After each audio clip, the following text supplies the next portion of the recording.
I'd been living quietly on my lakeside property for years, watching the water every morning with my coffee, when one day I noticed barges floating toward the small island sitting in the center of my lake.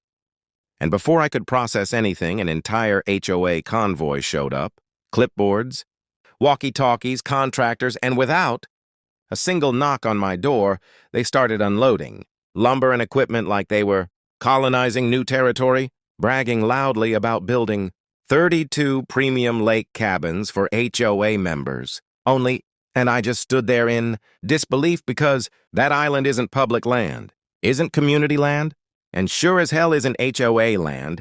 It's literally listed as Parcel A of my deed. But instead of confronting them, I stayed silent, documenting everything.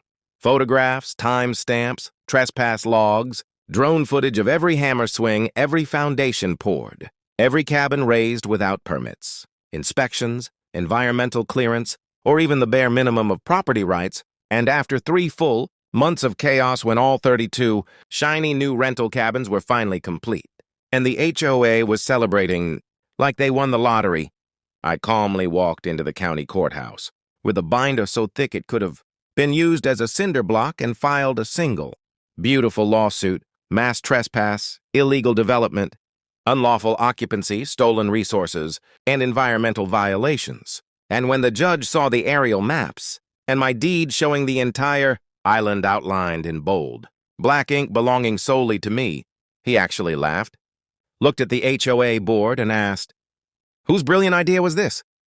Because not only did they build on private land, they invested HOA funds into property they didn't own, and the ruling hit them like a meteor. Every cabin, every board, every nail, every dock, every structure instantly reverted to my ownership as compensation, plus penalties, plus fees, plus mandatory removal of anything I didn't want.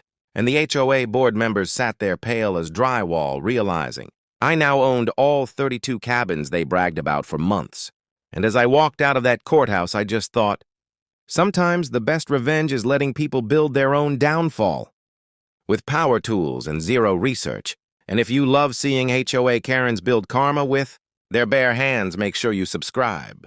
Because the next story is even crazier.